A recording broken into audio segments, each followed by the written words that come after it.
want to welcome you all. Today we're going to be talking about historic properties. And by that, well, we can decide what that means in the course of the conversation.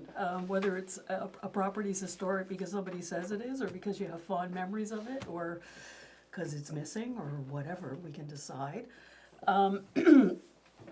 But a lot of properties are gone that many of us do remember and remember fondly. And so this might be an occasion to talk about some of those. But before we start talking about that, I wonder if we could just go around and introduce ourselves. Oh, maybe you should start, James. Okay, James Goyetche, I'm from Telile. Welcome. Pierre Samson, presently from West Ayrshire, originally from Alderley Point, Petit de Gras, but moved to West Ayrshire in the early 70s. All right, Pierre. Odilon Boudreau. I was also raised in Petit de Gras, presently living in Ayrshire, but I am a native of Petit de Gras. Welcome. Clair Rankin, St. Peter's native, stuck there. They won't let you leave. Well, no, I don't. So we're here to talk about historic properties. Are there any, James, that you remember fondly? Well, there's a few, and I think the only problem I have with historic properties, they name it, you can get your property registered As a heritage property. as a heritage property. What they call historic, it's all right to purchase a property and say it's an historical property, but you got to maintain it. I think we have a lot of properties in Ayrshire that properties have been bought, but stay like that. They don't do anything, and eventually they become to a point that they're old, under certain bylaws, dangerous and unsightly. They qualify to be torn down, and I think it's too bad.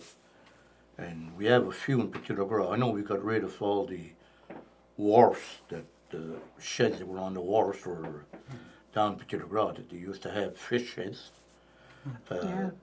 They're historical, but they were in such bad shape that they had to be torn down for safety purposes. Kids used to play around there, so. And really, it's too bad. But I always believe that if you want to preserve something, you got to take care of it. It's the same as the house, my grandmother's house, where I was raised in Petit de Gras. That's been torn down. Mm. There was nothing wrong to give it to somebody, and it was given to relatives in the States, but didn't take care of it. So right. What happens then? I mean, it became to a point that somebody had to do something because it was dangerous. Holes in the sides of the door, kids could go in, play, get hurt or something. So it had to be torn down. So we've lost a lot of properties. We lost some because it's our own fault, in one sense. We don't take. I don't know if it's a job for the Historical Society that when you see a property, there should be some kind of initiative taken that somebody should take care of this property. It's expensive though, right? That's the problem. How many of us own old homes? It's I own a very very old expensive. home. Well, that's the problem. Beautifully. It's expensive. Yeah. Here, you were going to say something. Well, I just said your house looks Oh. beautiful, but did I cut you off? Oh, no. Okay. No, you stopped me on time. Yeah. No, when Jacqueline called and asked me about this, and I thought, oh my God, well, there weren't too many stately or big buildings in Petit de Gras or around or whatever. But then I started thinking, I came up with a concept or something, and I'm sure all of you here will very relate to it, is the idea of merchants and stores, general stores in communities. Now in Petit de Gras, when I look back, I can see 2 stores, and there might be others, on the church side, Ben Boudreau store at the far end of Boudreauville near the plant, John Landry store affiliated with his fish plant right across from the church. And then on the other side, there was, up the point, there was Davy Boudreau Cigarette, they called him. He was a counselor and everything. There was Davy Boudreau. Then there was Arthur B. Martel, where the co-op presently is decrepit. There was a store. He later sold that to the co-op and built his new store, which is presently the Corner Bridge store. And then there was Raymond Samson, your mother family, Raymond Hilaire, as they called him. And there was, in Little Anne's, there was Peter Samson, Peter and Jimmy Joe, as we would call him, that had those stores. Now, all those stores were an integral part of the community. I mean, this was pre, the co-op was just a mini store at that point. But before the expansion of the co-op, before the IGA in Arishat, and mobility, people did not have all that mobility. Right. These stores were integral in providing stuff. It was pre-EI. These stores carried fishermen over the winter, you know, like stuff like that. And they were community centers, and a lot of politics were settled in, in those stores. You know, people would gather. And like I said, they were integral. In Arishat, we had the Samsons and the Lebruns and the Leblancs, or a couple of Leblanc stores in the schools. And the epitome of them all was the one in West Arishat, Rudolph Leblanc store. He would have lived by the motto, from a pin to an anchor. Wow. You can get it at Rudolph Leblanc, and that store was. And is the building still there? The building is not there, the store, but the house that's right below the church there that was his homestead. Okay. And the store was in the front, and a big barn for stuff and everything. But and you know, like every community has them, and you know, for instance, in Petit de Gras now, Raymond Samson's store is an apartment, and the only other store that's in existence is the new one Arthur Martel built, the Corner Bridge, but those are all gone. But they were, you know, a great service to the community. What about you, Odilon? What do you? I'll pick up from where Pierre is talking about the stores and the importance of the stores. When I think of the stores, the store that comes to my mind, and I noticed James Goyetche was trying to get my attention, is Narcissus Marchand. Okay. That was the store for us. It's where we played pinball. It's where we drank milkshakes. It's where we carried on. It's where we gathered. And where was it? That's right on the corner on the top of the hill as you come into Petit de Gras. Okay. If you come in, you pass Rodney's apartments, and you make the turn. As you make the turn, that's on top of the hill there. That was the store. Narcissus made the best soup, the best clam chowder, the best everything. He was a really good chef, really good cook. Nora lives there. And so anyways, that's the store. But talking about historical buildings, I had the same problem as James when I'm trying to think of what were really be old buildings. We grew up on the ocean. We grew up with the wars. We grew up, and that was where my life was centered. Now I'll take a trip down memory lane. I guess I'll start from the old building that I remember the most would be the old school, which became a co-op. But the old school is where we had our first education. That's where I went in my primary grades. I had to walk over a mile to school. I would walk to school, and at dinner time, just to show how things have changed, I would run home. I would literally jog home. I would eat my dinner, and then I would go back the mile back to my school for my afternoon classes. We did that religiously, and we would actually, with James Goyetche, and he would know this, and a few people from Boudreau, sometimes we would race to see who would make the corner first, or who would be back at the school first, and that was amusing for us. We played tag too. We played tag, yeah. And the funny thing, at that old school, we played purgatory, we call it picatoire, which was something the nuns taught us. And what I think about it is when I think of how we worry about the safety of kids, because what I remember about our game, and we played very rough, is that our dividing line was actually a big metal iron pipe. Whoa. So I think back now, and I think if any of us could have lost our balance or would have struck, I mean, we could have got a fatal blow right there on the. And this was being promoted by the nuns, and they were teaching us this. Yeah, and the name of the game was Purgatory. Oh yeah, they were trying to sell us the picatoire. Dodgeball, they call it in English, but for us it was purgatory. Anyways, if I make memory lane and I would walk down, and there was Arthur Martel's store, and then we would cross the old bridge, which collapsed, and then which was an adventure because they had us cross on a plank for a number of weeks, for 2 weeks at least. We had to cross on planks, and we could see the derelict, we'd see the boat that was wedged between the two wharves. And as a 10-year-old, now you can imagine how impressed we were with that. Anyways, if I continue along there, on the left-hand side was Logies. So there were fishing establishments. These are English people that had businesses in the area and bought and sold fish.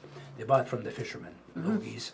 And I still remember the slips that were there for the boats, and we would go in those sheds and investigate. All places as children we were not supposed to go, but we would go anyways. And on the right-hand side, just after the bridge, another building that's kind of historic for me that's gone from there. I don't know if you remember, James, is the old Legion. The Legion, the first Legion was there. Yeah, it burned down. It burned down, and then Edna Landry and they owned that for a while, the property. I don't know who owns the property now. The only people that were happy when that burned down was the women folk. The men were very sad that Made all the women in Petit de Gros happy. All the women I in remember Petit de that. Gros were happy. My mother was overjoyed. No, I shouldn't say Now, that. do I have to ask why? No, not really. Then I guess to make it shorter and go home quick, I'll go home quick and I go. Another historic building is, there was an old house, the Dwan House, which we used to sneak into. Willie Dwan. Again, Willie Dwan's old place. And we weren't permitted, but we still would sneak in and investigate.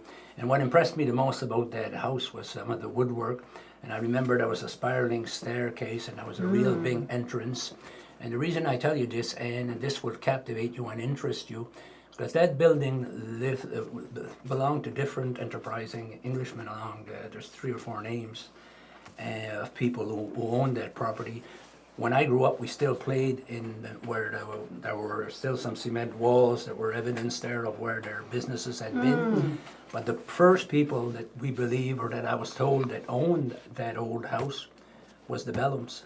Oh, okay. Going to the Bellum sisters. Yeah. So the famous Bellums that made the Bellum tapestries that Yeah, we yeah. talk so much about, many people don't realize that those people were actually living and On lived Amidem. probably first on Amidem and probably first in Petit de Gros. Wow. Oh, yeah, no, and you can see them in the census records. They're there. Okay. Yeah, Oh, I thought that would be shocking news for Everybody else out there. At one time, the father, or the progenitor of that family, John Blem, who was also postmaster in Arishet at a certain point, or Petit, I'm not exactly sure Around, where he was. Okay. But he was one of the largest landowners in Richmond County. Okay. Yeah. Okay. I could say a lot more, but since I But talked too that much, I'm going to house- let somebody else. But have you something. also talked about the woodwork in that house, right? Yes, yeah. So we used to see an awful lot of carpentry and cabinetry that people just don't really do anymore unless you're wealthy, right? Sorry, Claire, I was going to ask you to Oh, jump well. in at this point. Well, speaking of old buildings, I think I live in one. The house I'm in was built around 1880. And it was a guy from Ireland. He had a blacksmith shop. Every time they cleaned the ditches in front of the place, you'll see the coals where the Oh, shop wow. was down in front. It was never fancy, and it's still not fancy. So, but it's still standing.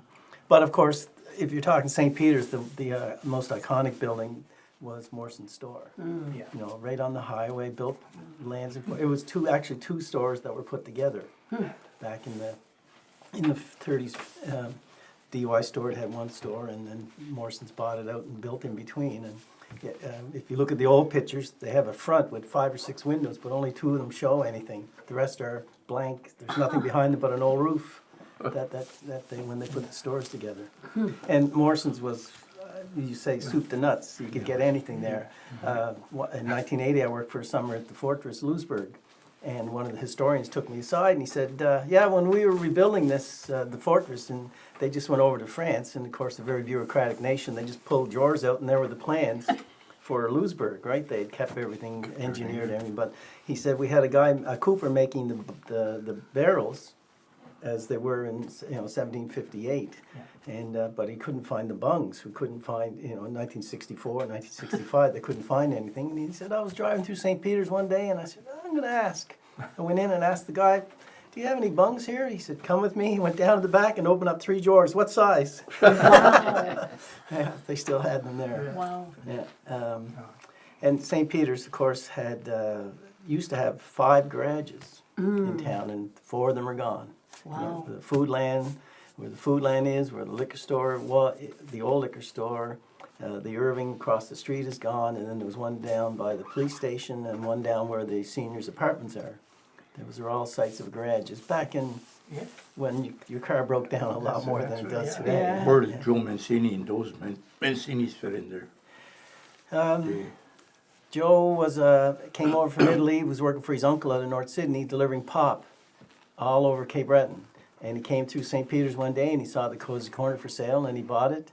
Oh, And okay. that's where he started, and then his two brothers moved in. Was that called the Cozy Corner when he bought it? No. Yep. Oh, Was it was people from Ontario that had started it. It was a little tea room first, and then they added on to it and Okay. added on to it. Yeah.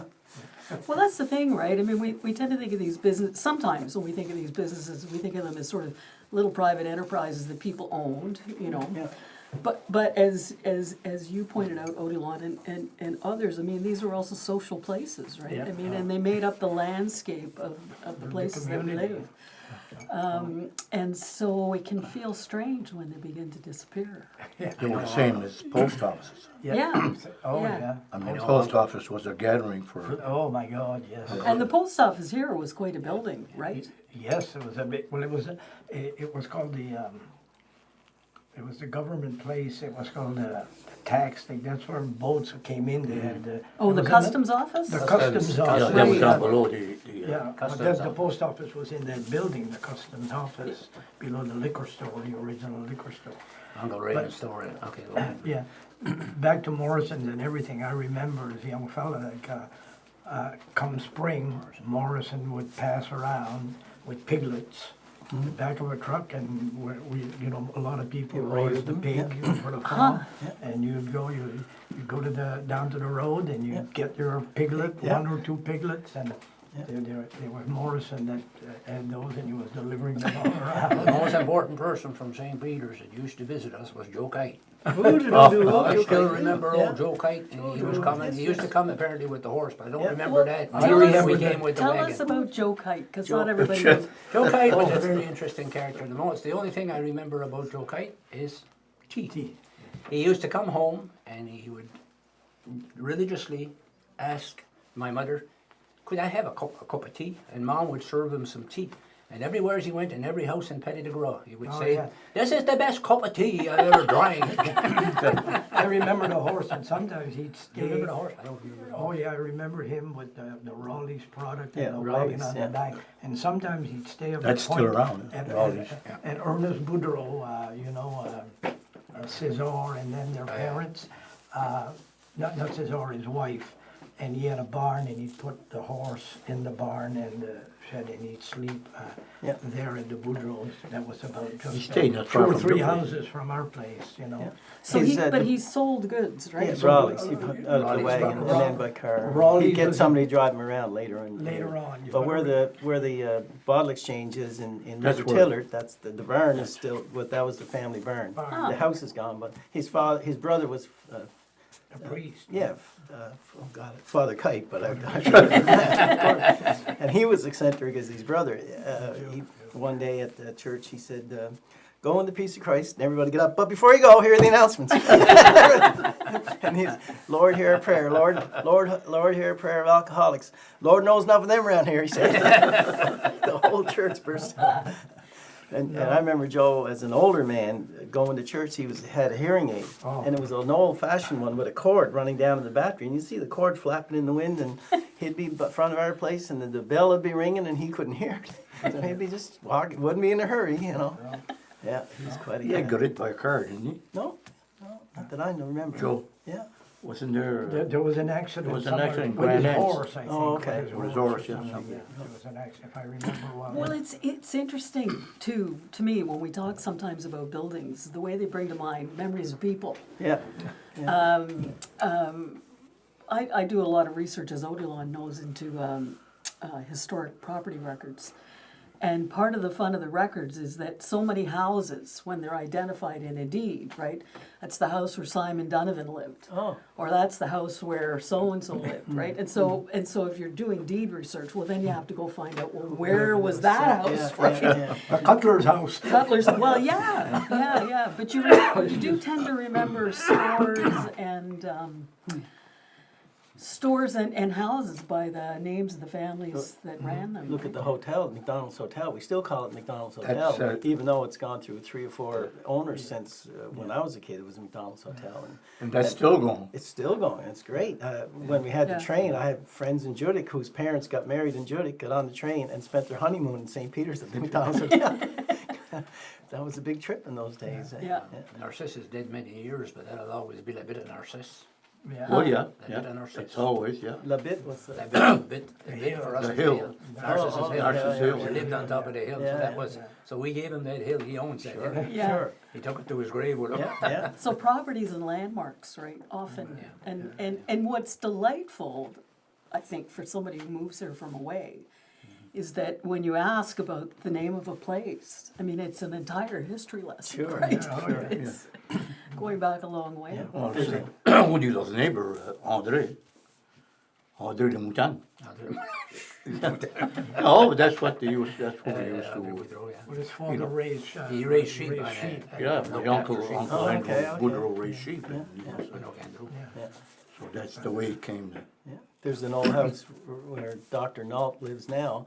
It was probably one of the straightest pieces of road around, and they call it Paddy Camel Stretch because he had a big house there, a great big family, and it was always called On Murphy Stretch. A stretch of Murphy, and a stretch of Bew. They call it Bew Stretch still in Stretch of Murphy, that's where There was I, a Murphy That's all the family way and there was a upon Bew family that lived there Yeah. at one time. Oh, okay. So the stretch in Petty de Gros. We say Oh. last stretch, but it's still after It's Murphy. Bew's and the Murphys. Oh, Murphy I Stretch didn't know and that. Bew Stretch, yeah. Wow, yeah. there was only I had- one house there. right, There was only one house? right. Well, I had, My father's house, grandfather's house, I had friends from BC visit here a number of years ago. and Albert Edwards And starts first. one of the things they were absolutely astounded by is how every knoll, every little dip in the, like everything has a name, Yeah. right? yeah. And it's a name associated, not 100% of the time, but almost all the time with people. Yes. Yeah. Oh, yeah, people, little events. Oh, or yeah. little Maddox's Turn. Yeah. Yeah, gee, John P's Hill. All this stuff. Like Yeah. below where I grew up, the point, like, it was called La Sabala, is around where Mouse Island is, and but there were 6 or 7 wars in just that little knoll there in that part of Is the that point. where Viateur? Yeah, South is at? Viateur, yeah, there was his wharf, and then his father's wharf, and then the Davids had a wharf, my family had a wharf, the Landrys had 2 wharfs down on the bottom. There was a postcard, it showed up on Facebook last week or something, but they called it Little Lands, but then a lot of people commented, no, it's up the point, Los Amala, but you can see all those Where does wharfs. the Malay come from, do you know? I have no idea. I wonder if Los it's a family Amala, name. M-A-L-A-I. M-A-L-A-I-S. it probably- A-I, yeah. Malay. Like a Manook. Or it could be A M-A-L-I-N. Manook? Nook, yeah. I don't know. And the lighthouses, I mean, that we have now, it's an Oh, awful thing, yeah. you know, like, when I grew up, that lighthouse, Mouse Island, which is presently just a little shoal with a metal thing, the fella that lived next door was the lighthouse keeper. Raymond And Boudreau. Yeah, Raymond, and it wasn't wired or whatever, so he would row there at night in the evening to turn on the light Light it. and turn it off in the morning, and if there were fog, he would then row and just run the foghorn. Yeah. Wow, oh, so it And- was a hand-operated, There would have been a device. bellow of some sort that Yeah. would have made the foghorn, and then they wired it, ran a cable, and the plug was right below our property, at the end of our property, and just walk down his field, Plug it put in. the switch on, and turn it off. But he at one point had animals on that island. Oh, He yeah, had you know, in hens, old photos. and he had chickens on that island, you and say. there was a bit of a barn. And Wow. everything. And as kids, we would dive off the rock below our place. You could swim to the island. I never made it to the island swimming. But my brothers and some others would have. But no, but it was like a full lighthouse, you know. And at night, I'm like, "Arr." Yeah.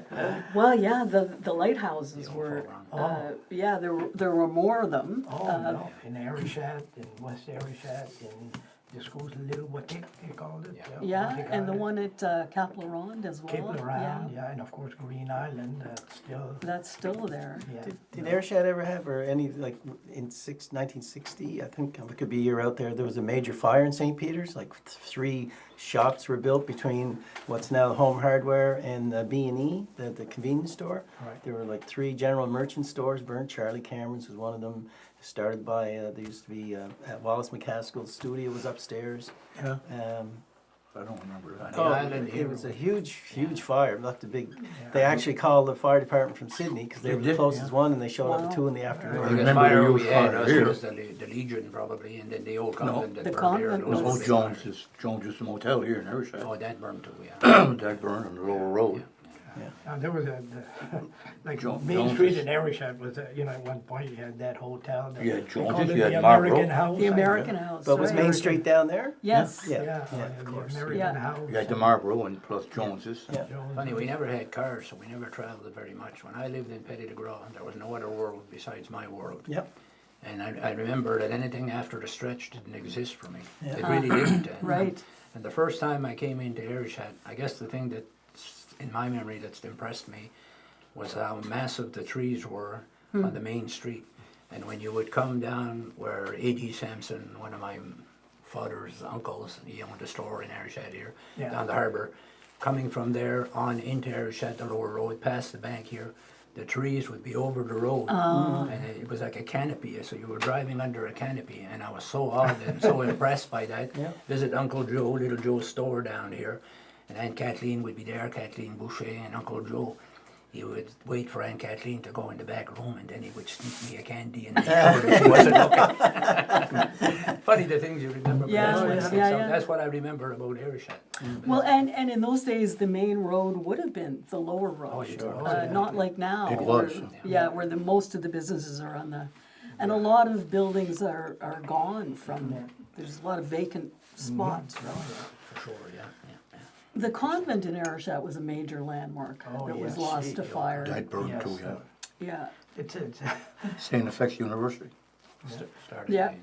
it's Okay. interesting, and that's where everybody went to high school. We made the cut, it burnt about the year that IMDH opened. And, 64 yeah, was, but people ahead of us from Petit de Gras who wanted to do their grade 10, grade 10 and beyond had to come to Ayrshad Oh, yeah.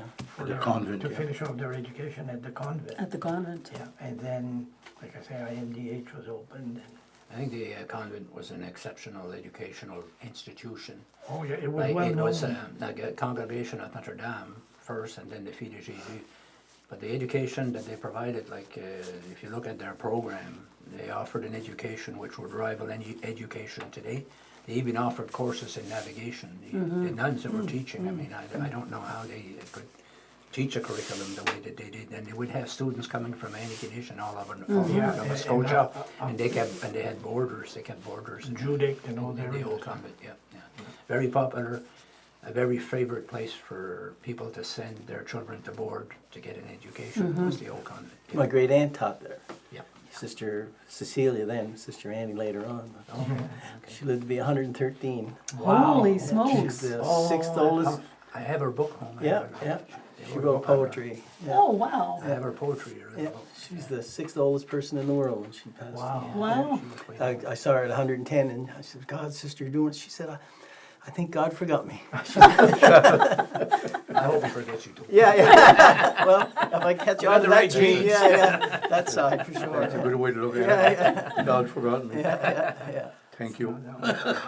So Oh, what, Marier used to say that too. Marier Yeah. told me that. I went to see her when she was 92 and she said, God forgot me. Very No, early. it's amazing how they think. She was 96.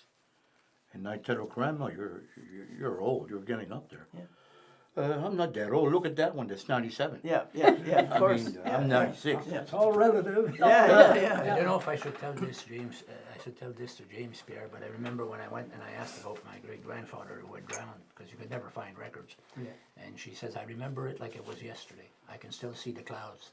She described cumulus clouds, and she had a phenomenal memory. She had a photographic memory. Stephen White, a genealogist at Moncton University, said that she was his most favorite woman and the most smart one. She's as smart as I am, and that's some compliment coming from Steve Yeah, White. yeah. He spent endless hours with her. Oh, you always came down. But anyways, what she told me, and this is the truth now, the Lord is there, and she's very religious, and I wouldn't lie. She says, if I was going to do, I said, if you were going to do it all over again, Mariah, what would you do? What would you want to be in life? Because I said, you could be a surgeon. You could do anything. Because she could remember a word on the page in the book and tell you exactly where it was. It was amazing. I never met anybody with a memory like that. So I said, what would you want to be? She said, I would want to be a nun. A nun, Well, yeah. I said, what would have happened to all the little Goyetches? There wouldn't be any on the stretch. so James, you almost didn't make it. Thank you, Grandpa. Yeah. Thank you, She Grandpa. was a fantastic woman, amazing woman. That was your grandmother? Oh, yeah, amazing. I mean, what a memory. Yeah, she was Phenomenal woman. 96, yeah. Sure. Yeah, well, and you know, when I think about my grandparents who grew up in this area, great aunt and uncle who stayed here, and of course the house in which I live, which is, we've now figured out 1838 is when it was built. 1838? Yeah. Oh, okay.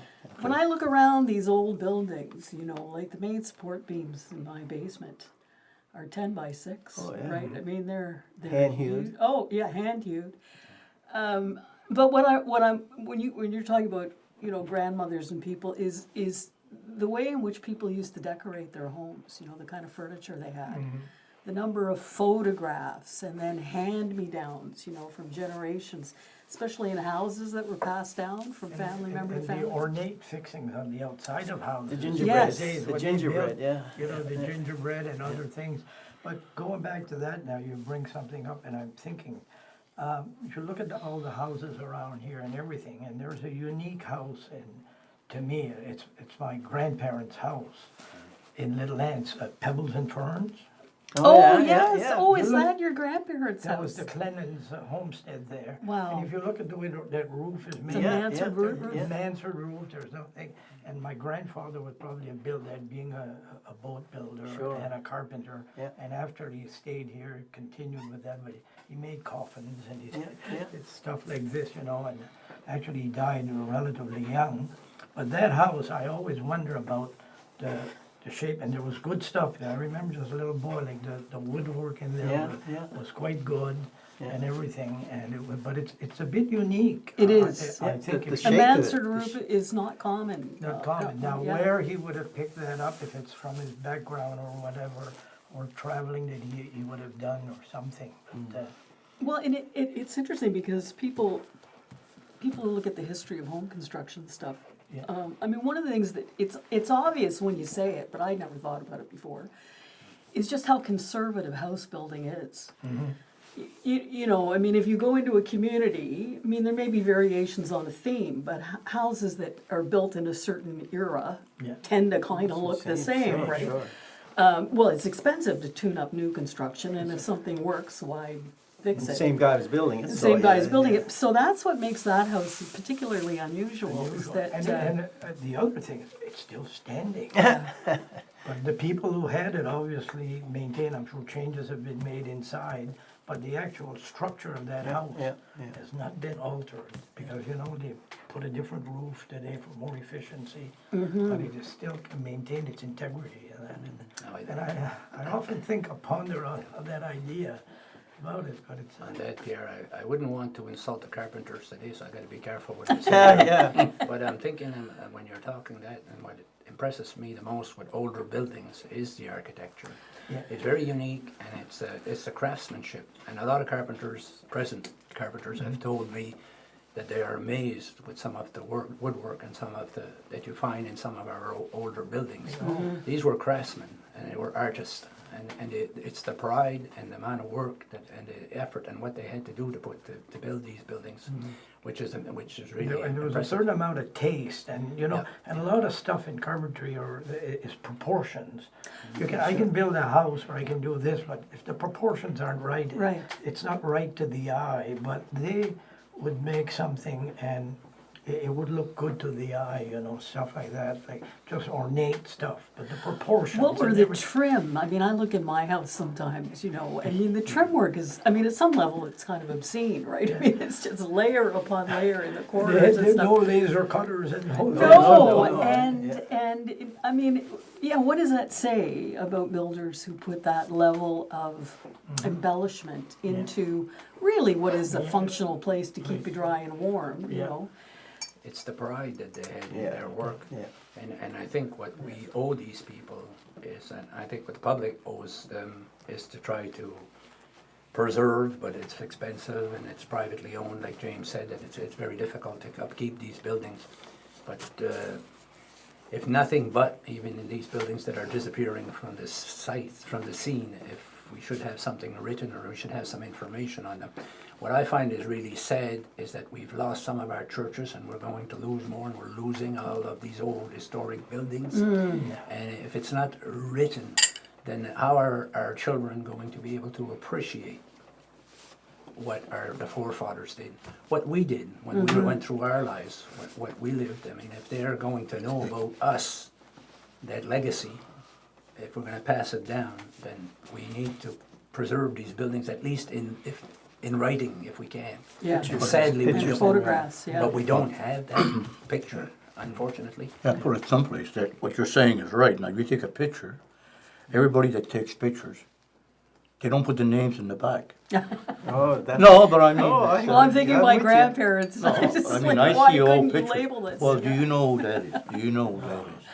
And there's nothing worse than that, Yeah. trying to figure out Who's who? Who's who's who, you know? Yeah, and where was that house? Yeah, And now who lived difficult is there? it to put a name that we just Yeah. don't think of it. Yeah. But talking about houses. Sad, you know, you Yeah. have to. In West Arishad at one point, there still are a number of very good-looking houses. There were a number of seafarers, like captains, you know, like Yeah. out of West Arishad. I mean, there used to be as many boats there as anywhere else, but they were all outgoing trade, you know, people who traded, you know, coastal trade. Carrying. And they'd built, you know, Miller Lavagier's house and the Giroirs' old house where Father Giroir lived. And then you go around where behind Joe Murray's house is, Jeanette's parents. Those houses were built there. They're They're beautiful, captain's yeah. houses and stuff like this. But we've lost a number of them, but there are still a few that are out there. But, you know, per There's a capita, few I on found that Toulouse Street too in St. Yeah. Peters. Yeah, a few there. Huh? Well, it's just, I mean, there's such a long history in St. Peter's. There's one Yes. owned by Michelle Stone. It's in all the pictures. It was her great grandparents' place, and it was at the end of the road. So when people were always taking pictures of the canal, and when you look uptown, that house stands out because it had a veranda built into the house. You know, the bedrooms above, Yeah. probably cold, but, you know, but it's still standing, good shape, right behind the B&E there.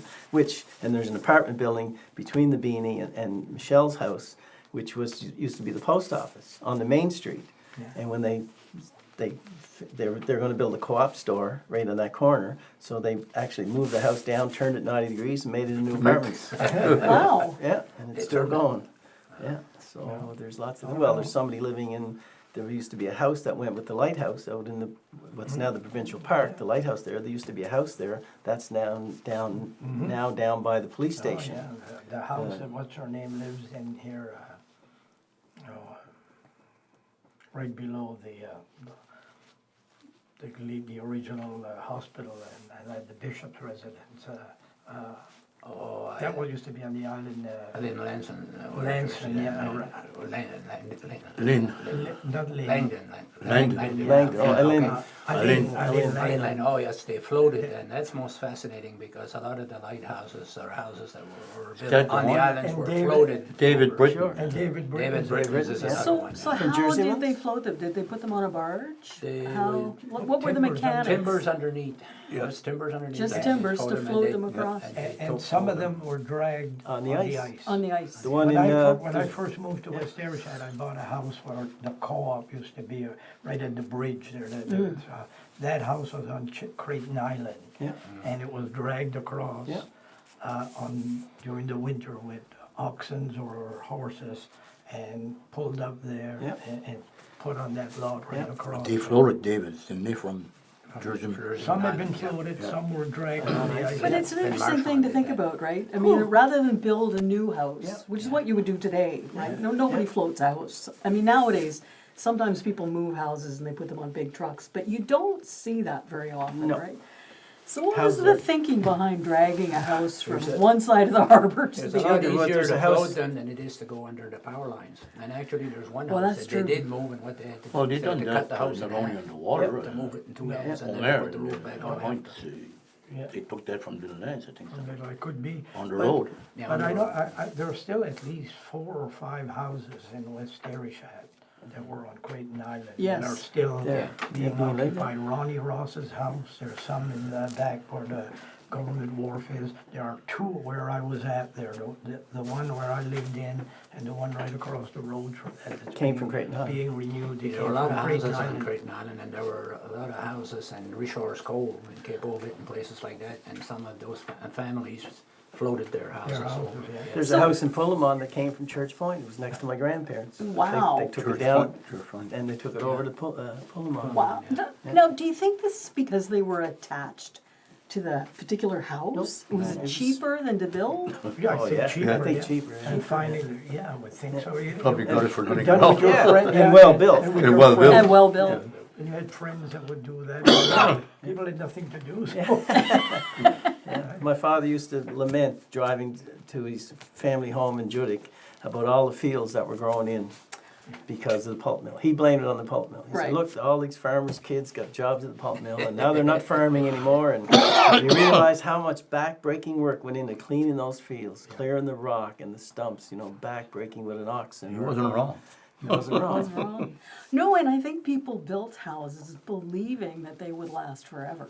I mean, otherwise I can't explain, Sure. like how my house is built, but I'm sure whoever built it, Yeah. thought it was gonna be here for, like, you didn't build a house nowadays, you know. Chipboard. But Yeah, even- the chipboard, that's right. Even big buildings anywhere, in cities or whatever, when they were originally built, some of those houses or buildings are 100-year-old or more.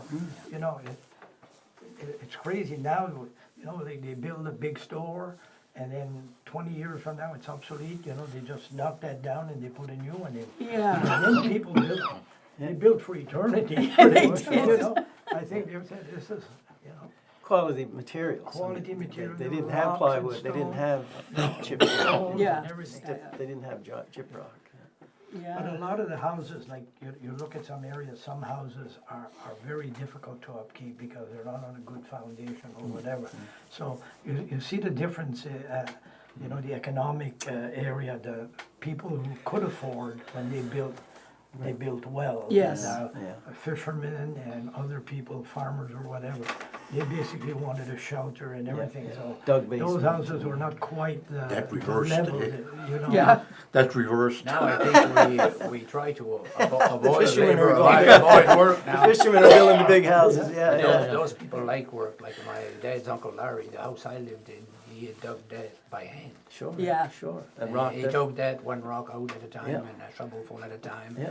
and a wheelbarrow, and Yeah. that's how he And then rock the walls. and then he rocked it all And around. then rocked it around, yeah. Oh, yeah.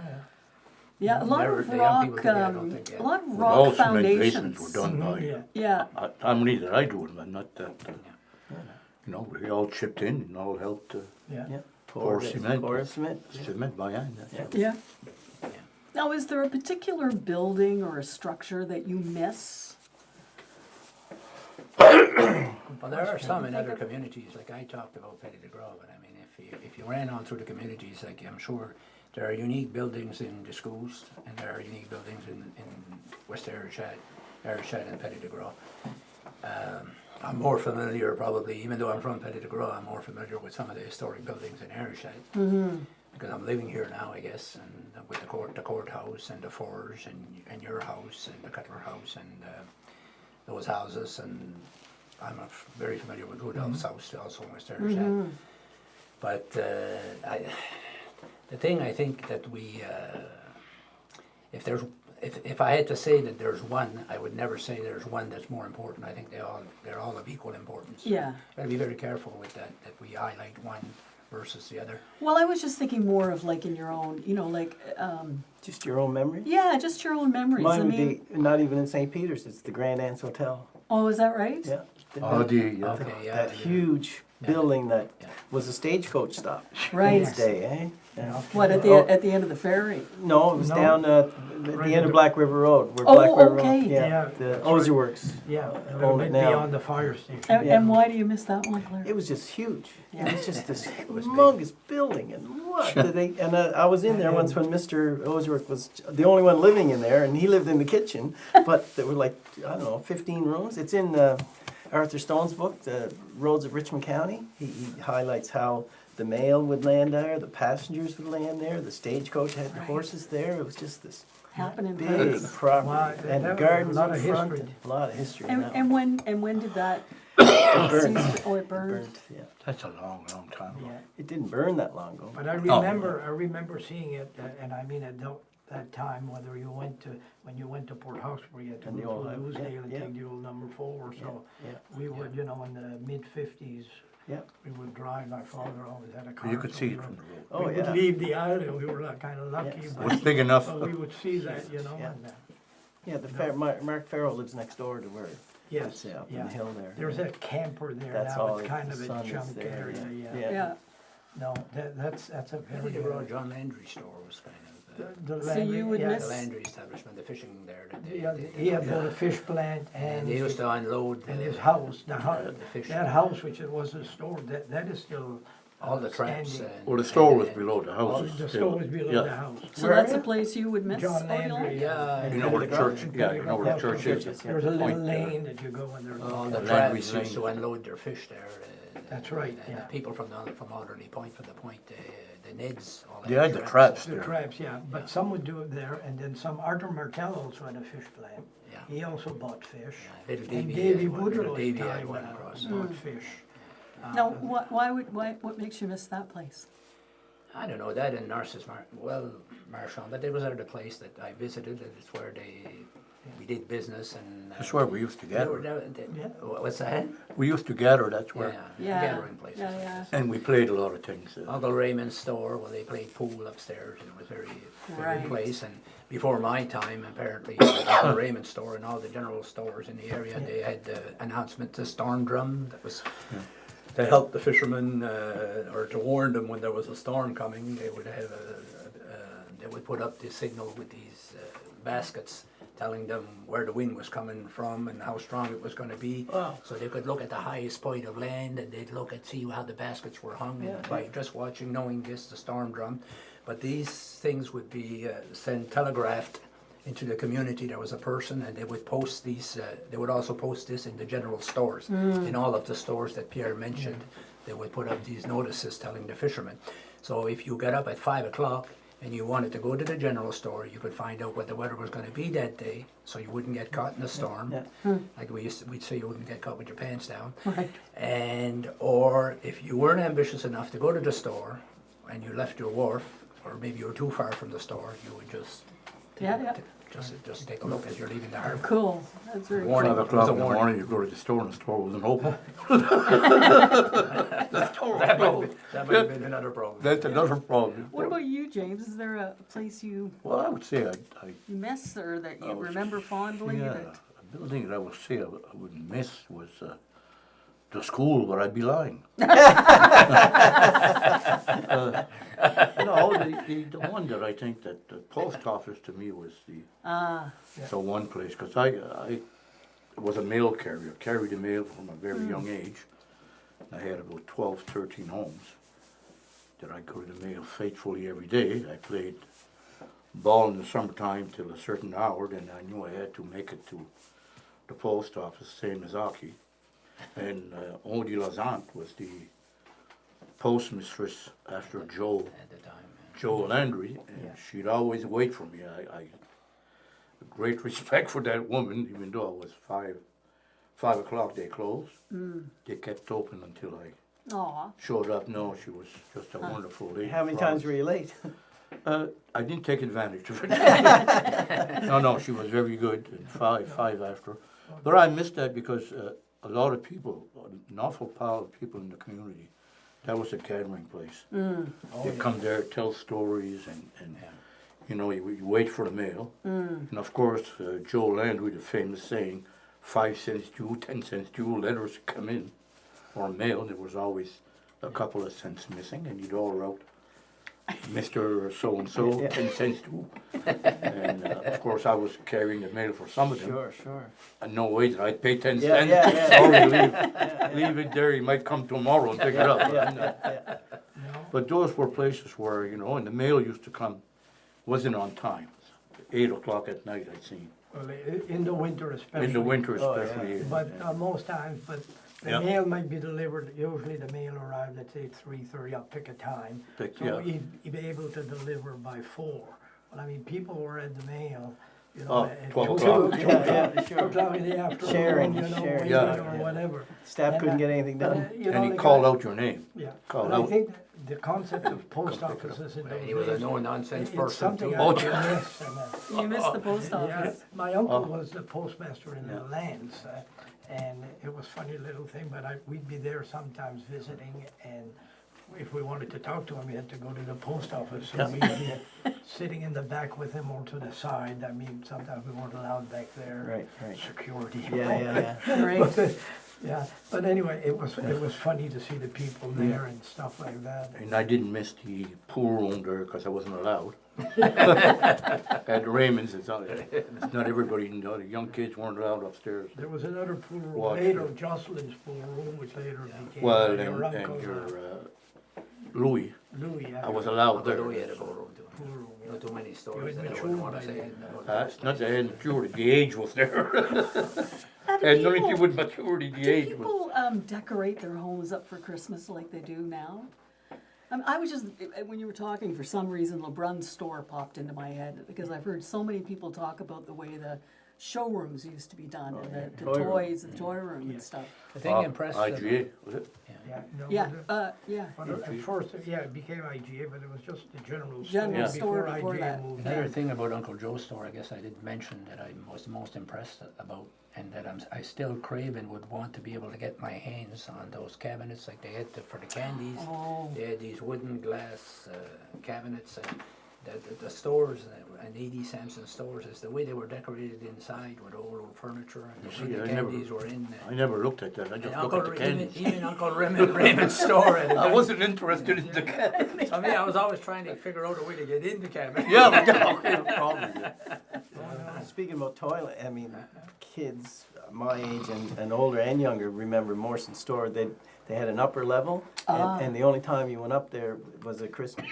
They put presents all over, like toys, that's mostly IGA. toys, and Wow. and Yeah, you that go was up there upper and level. with, your jaw would drop and Toy wander store with was all these Toyland. dolls and wagons and sleds and everything. People still remember. That's what they remember Morrison stores about, like because they didn't shop there, so because they're We had that missing. at the IGA. The IGA was like that Toyland. too Oh, down I think there. the Toyland. Thailand store. upstairs, yeah. Yeah. Oh, yeah. One floor was all toys. All Yeah. toys. But before Just that, just at Christmas though, right? Just at Christmas. Yeah. Yeah. But those stores too, like the ones up the point, like Davies, like at Christmas, he would have, you know, he'd have a number of toys or whatever in the window or whatever. I mean, you know, they like I said, they provided everything, you know, Yeah. and because people did not have the mobility that they have Sure, now. Yeah. sure. Like my wife, Elaine, almost died from meningitis, and I guess when the IGA, that's the thing I think about the IGA all the time, is her mother had probably borrowed money to do it, but she was deathly sick and she almost didn't survive, but she was quite sick for a while. And she still talks about it and was still impressed with it, what they had done. It had gone to the IGA and they had bought her this big tall doll. And I think she still has the doll, but that kind of saved her life. Having the doll, it kind of brightened her. Yeah, kinda, yeah. Oh God, credit. They always, the rumor around town was when Morrison's store closed, the Morrison family was owed over $500,000. Right. Yeah. Because they just kept getting credit and credit. And in those days, people would, in the past, people would always honor their obligations. In most cases, and you'd hear a story about maybe some of them would take advantage. Yeah. And that might have been, It did. but there was a lot of stories that we didn't hear about these merchants. Oh, I'm helping. sure. You know, Yeah. giving Yeah. credit and just kind of turning a knowing. blind, Yeah. you know. When I grew up in the closet home, there were two. Sorry? There were two steel. Sorry, what, you grew up in a closet? In the closet, yeah. In the closet. That's Where I wasn't supposed to be. Oh, I was always somewhere where I shouldn't be. And it was my parents' closet. Okay, And I okay. definitely wasn't to be there. thought they locked you in there or Yeah, something. I was sneaking around. Yeah. But anyways, they had two metal boxes, two big metal boxes. I still remember that, and I would love to get my hands on what was in the boxes. Yeah. But I remember going through those boxes and what it was, and it would be, just to compare the prices with today, it was money that was owed to my uncle. My mother had always worked as a clerk. She always worked for her uncle or for her brother, Yeah, Raymond, yeah. and for food, I think, not for really for pay. But she had all of the money that he was owed, people who hadn't paid him. And there were two big boxes. And I mean, remember his son, Odilon, who ran the store after, telling me, the other day I got a letter in Plackton or whatever. Plackton, yeah, to get that word out Well, there. you know, the thing is, now I live in a plaqued house, One of the few. and it is, it's a double-edged sword. I bet it is. Because one of the things that one of the organizations or institutions that's sort of a little ignorant about heritage homes are insurance companies. And unfortunately, I had my favorite phone call with an insurance agent, and I've known wonderful insurance agents, so I'm not disparaging the industry or anything. But trying to explain to this person at a company in Ontario that if my house burnt to the ground, no, it did not have to be replaced to the nail because it was a heritage house. Right.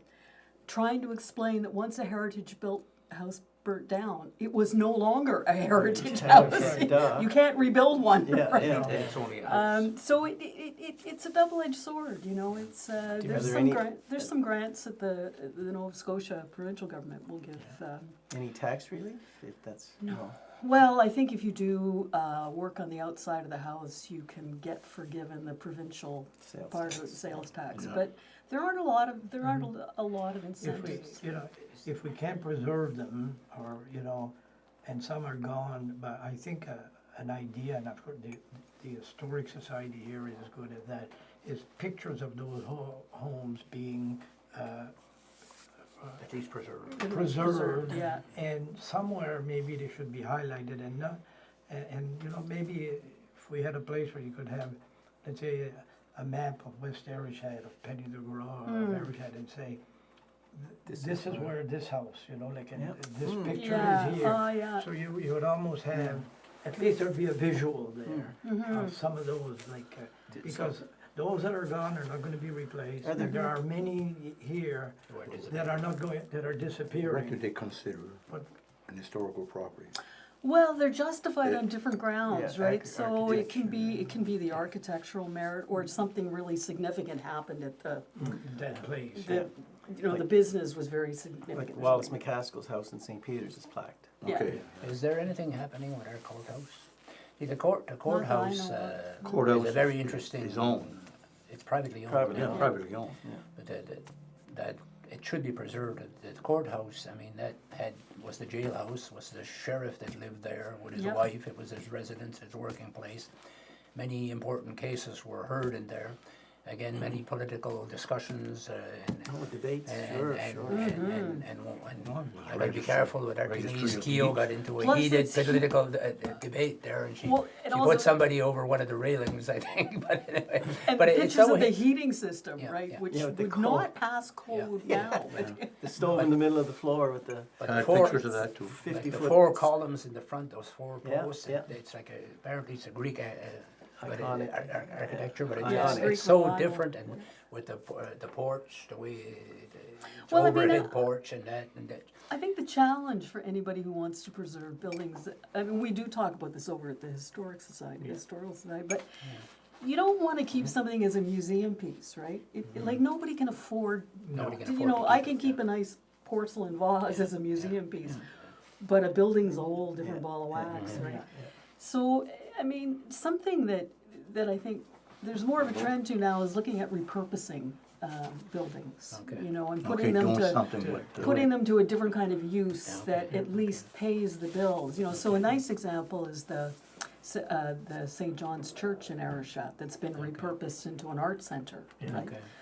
But I think to just keep empty shells is not the answer. Add some value to the community, is what Yeah. you're saying. Well, that's what I think. And I think, to Pierre's point, one of the, I wouldn't say few, but one of the advantages of Facebook is the pictures that people have been putting online. I mean, gee, there's vintage St. Peter's, there's old St. Peter's, there's 2 or 3 sites where people are always posting pictures of people and construction and houses, and that's preserved. Takes That's you there down for a memory while. lane. A woman in Halifax said, God, did you ever find a picture of my property? She's on the, well, I did. I found one when they were building the Route 4. Route 4. And her property was way down, about 3 miles away in the distance, but it wow. was a farm, and you could see the outline of the fields, and So maybe too, it's not just like I think there are organizations that have lots of pictures and even some stories. But what you're making me think about, Pierre, is well, then how do you present that, and Yes. how do you make that accessible, right? And I mean, the internet offers a great opportunity. Yeah. I don't know, I'd like to find out, and I think maybe it's a job for the Historical Society. All these homes, these old buildings that are being purchased, it wouldn't hurt to find out from the buyer what the intentions are. I know a lot of homes in places in West Tertiat.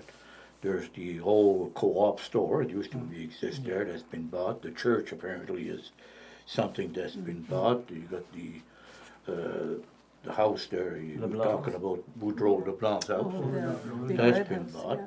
but is there anybody that's contacting these people? Know the plan. What are you doing? I mean, what's the idea behind this buying? The courthouse has been bought by Edgar. Anybody approach Edgar and say, Edgar, what are your plans? Or you could say it's none of my business. yeah. I mean, Which is that's- what property owners sometimes Yeah, say. but I mean, it's worth, I don't care if they say it's none of my business, okay. Right. But at least I found out if they're, what their The plan is. intentions are. Their Yeah, intentions are. Some of them leave them blank for a couple They'll of weeks. leave them blank, and what happens eventually after you leave something like that blank, 10 years, it's not being attended, painted or anything. Yeah. Then you get the municipal government that's got bylaw unsightly Yep. and dangerous, Yeah. tears it down. Well, and sometimes they have to come down, right? There was a house across the street from me recently came down. That's, I understand that. Yeah, That's because, understandable. you know, and people do struggle. I mean, let's face it. I sometimes think again of my crazy old house, right, which I've put a lot of time into. But, you know, when I go, presumably my kids will do something with it. But if they live far away, and who will they sell it to? I mean, I'll be gone and I won't be worried about it. But a house can be left to people and also be a burden. Yeah. Right, you know, it's a That's second right. property, there's tax implications. Are you gonna use it? And Well, our before children you- are away there, you know, they can Yeah. marry people from out there. It's not as Undivided land. important, you know, or. Eh? Yeah, So much. Just to your point about the old ways where people were. I mean, St. Peter's has a church map. Were there any down in the island? oh, yeah. Yeah. Yeah, So yeah. they're a great reference And to there's- find where, you know, this was the one in St. Peter's was done in 1885. Well, you wouldn't recognize the names maybe that are associated because he wrote down the names of every house, but the house is still there. No. So Yeah. you can see where that came from. But having a place where these things can be shown, Yep. or you know, and let people know and encourage. A lot of people might not be interested, but at least if we can publicize that and maybe, hey, listen, Yeah, that's that's- worth a visit. that's you know, to go to preservation. these Yeah. places and Like if you go down see what memory, it's memory, like. memory lane, like if you had like a church map, and I look at church maps all the time, and if you start just at the hill where the chapel was, and you go down just towards Badman's Hill, which is a lookout, which is a very pretty sight, just walking down that lower road, and I walk that almost every single day. And I know almost every historic property that's along there, but who else knows of those properties We're that there. exist? There used to be a lot of houses There's out almost there. no Yeah. one that does. Yeah. Captain Isidore Leblanc, a famous son of Almadame, a politician and whatnot, very favorite son of Almadame as far as I'm concerned. He had the house down there. Senator Miller had a place down there. And there were a couple of taverns down there, and some really, and it was a very prosperous area, very, and Busy. The there's only no way you know, evidence of except any, on the church map. it's only Yeah. on the map. Yeah. It only exists on the Well, map. they're still, Yeah. they're there. They're there. Yeah. Well, I have learned a lot. And it's been a real pleasure and a privilege to have you all at the table today. I want to thank you for coming. Thank you. Pleasure. And Thank you for hope we the- get to do something like this again sometime. I think this is a great idea. Yeah, Oh, good. yeah. Yeah, I Good. think it is. Different people, different topics, and Yeah. and the people who will be watching it or whatever, bring them down memory lane. Maybe I don't know.